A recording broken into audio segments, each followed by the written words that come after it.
दोस्तों, हम धीरज सर फिर से आज आपको ज्ञान संगम चैनल में स्वागत करते हैं। आइए कुछ भारतीय कला और उनसे बनने वाले कुछ महत्वपूर्ण प्रश्नों को देखते हैं। पहला प्रश्न है, दिया है पहला प्रश्न में कि संगाई त्यौहार कहाँ मनाया जाता है। तो संगाई त्यौहार कहाँ मनाया जाता है, तो यह त्यौहार असम में मनाया जाने वाला प्रमुख त्यौहार है।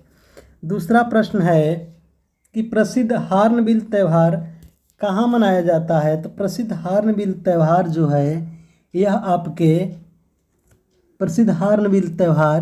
आपके असम में ही मनाया जाता है। प्रसिद्ध हार्नबिल त्यौहार असम में मनाया जाता है। अगला है कि गुदेंचा भाई किस संगीत कला से संबंधित हैं।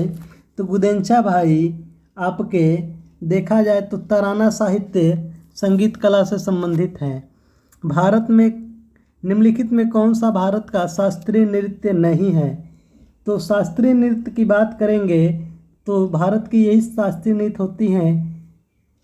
भारत की जो शास्त्रीय नृत्य है इसमें देखा जाए तो चौथे का कथक जो है भारत का एक शास्त्रीय नृत्य नहीं है। अगला हम बात करें, निम्नलिखित में से किस चित्र में जिंक ऑक्साइड और अरेबिकियन गोट जिसे गेटो पेस्ट कहा जाता है के पेस्ट का प्रयोग किया जाता है। तो कहाँ किया जाता है, तो यह मधुबनी चित्रकारी में इसका प्रयोग किया जाता है। सतीपति संप्रदाय कहाँ का आदिवासी समूह है। सतीपति प्रथा जो होता है यह गुजरात का प्रसिद्ध आदिवासियों समुदाय का एक त्यौहार है। सुनील गंगोपाध्याय का पहला उपन्यास कौन सा था।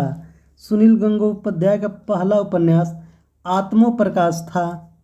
आठवां प्रश्न है, ठुमरी गायक गिरजा देवी किस घराने से है। तो किस घराने से है, तो किराना घराना से संबंधित है। नौवां प्रश्न के बारे में हम देखेंगे, एलिफेंटा की गुफाएं किस हिंदू देवता को समर्पित है। तो यह भगवान शिव को समर्पित है। 10वां प्रश्न, हुक्का का झुका मंदिर किस देवता को समर्पित है। तो हुमा का झुका मंदिर तो देखा जाए तो भगवान शिव को समर्पित है। अगला प्रश्न हम देखें, हार्नबिल त्यौहार किस देश में मनाया जाता है। वहाँ जो दूसरा प्रश्न था हार्नबिल त्यौहार वह वहाँ पे थोड़ा सा गलती हो गई है। हार्नबिल त्यौहार नागालैंड का एक प्रसिद्ध त्यौहार है। अगला हम देखें 12वां प्रश्न, राजगीर महोत्सव किस प्रदेश में मनाया जाता है। तो राजगीर महोत्सव यह बिहार में मनाया जाता है, राजगीर महोत्सव। अगला देखें, टैगोर संस्कृति और सभ्यता केंद्र कहाँ स्थित है। तो टैगोर संस्कृति और सभ्यता केंद्र भोपाल में स्थित है। 14वां प्रश्न, एलिफेंटा की गुफाएं किस हिंदू देवी देवता को समर्पित है। तो 14 का उत्तर हो जाएगा भगवान विष्णु को समर्पित है। अगला प्रश्न, विष्णु के अवतारों में से एक कला के महासागर से पृथ्वी को लाने के रूप में दर्शाया गया है, वह कौन सा अवतार है। तो वह कौन सा अवतार है, वराह अवतार है। वेदों का प्रमुख टीकाकरण शयन किस साम्राज्य से जुड़ा है। तो किस साम्राज्य से, चोल साम्राज्य से जुड़ा है। वैदिक काल में किस यज्ञ में यज्ञ सामग्री में सुरा का प्रयोग किया जाता था। वैदिक काल में जो यज्ञ होता था यज्ञ सामग्री में सुरा का प्रयोग किया जाता था। किस यज्ञ में, यहाँ प्रश्न वही दिया है। तो सोत्रामणि यज्ञ जब होता था तो उसमें सुरा का प्रयोग किया जाता था। बल्लभी काल किस काल को कहा जाता है। बल्लभी काल किस काल को कहा जाता है। तो कुषाण काल को बल्लभी काल के नाम से जानते हैं। कल्हड़ की राजतरंगिणी की रचना कौन सी शताब्दी में हुई थी। तो कल्हड़ की प्रसिद्ध पुस्तक राजतरंगिणी की रचना जो हुई थी तो वह 11वीं शताब्दी में हुई थी। अगला प्रश्न है, शून्य का आविष्कार किसने किया है। तो शून्य का आविष्कार ब्रह्म भट्ट ने किया है। अगला सवाल है, प्रसिद्ध नाबा कलेवर त्यौहार किस प्रदेश से संबंधित है। प्रसिद्ध नाबा कलेवर त्यौहार महाराष्ट्र से संबंधित है। अगला प्रश्न है, भाम कालपम नृत्य नाटक से सिद्धेश्वर योगी द्वारा निम्नलिखित भारतीय शास्त्रीय नृत्य रूप में कौन सा विकसित किया गया?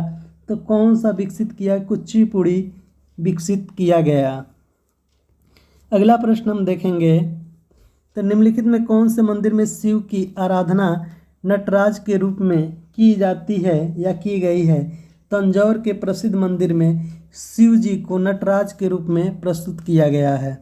नृत्य और संगीत की प्रसिद्ध मुद्रा लावड़ी किस प्रदेश में प्रयोग की जाती है? तो लावड़ी का प्रयोग कहाँ किया जाता है? तो छत्तीसगढ़ में किया जाता है। महाराष्ट्र में लावड़ी का प्रयोग किया जाता है। ऑप्शन नंबर सी हो जाएगा। ठीक, अगला प्रश्न देखेंगे, डॉक्टर एम बाल मुरली कृष्ण किस क्षेत्र के प्रसिद्ध कलाकार थे? तो किस क्षेत्र के प्रसिद्ध कलाकार थे? तो ध्रुपद तरीका के प्रसिद्ध कलाकार थे। दुनिया की पहली पारंपरिक ज्ञान डिजिटल लाइब्रेरी किस देश में तैयार हो रही है? तो किस देश में तैयार हो रही है? तो भारत में तैयार हो रही है। भारत की पहली रंगीन फिल्म कौन सी थी? तो भारत की प्रसिद्ध रंगीन फिल्म का नाम क्या था? तो भारत की प्रसिद्ध रंगीन फिल्म का नाम क्या था? तो प्रथम बोलती साइलेंट मूवी क्या थी? राजा हरिश्चंद्र। ठीक, आलम आरा पहली किस्मत इसकी रंगीन फिल्म बनी। भारत की पहली रंगीन फिल्म क्या बनी थी? किस्मत। ठीक, भारत की पहली मूवी राजा हरिश्चंद्र जो कि मूक मूवी थी। आलम आरा एक बोलती मूवी थी। अगला बात करें, 1993 में पेरिस में ग्रैंड सेल्यू के सहयोगी निम्नलिखित में से भारतीय चित्रकारों में से कौन सा चुना गया था? तो किसका चुनाव हुआ था? तो असित कुमार हल्दर का चुनाव हुआ था। भगवत गीता महाभारत के किस पर्व से संबंधित है? तो भगवत गीता महाभारत के देखा जाए तो शांति पर्व से संबंधित है। मामल्लपुरम का वराह मंदिर किसने बनवाया था? तो मामल्लपुरम का वराह मंदिर किसने बनवाया? महेंद्र वर्मन प्रथम ने बनवाया था। फिर हम मिलेंगे, एक और प्रश्न है उसको भी देख लेते हैं। अगले 50 वर्षों तक भारत माता भारतीयों द्वारा पूजी जाने वाली एकमात्र भगवान होनी चाहिए, ये कथन किसका है? तो यह कथन है स्वामी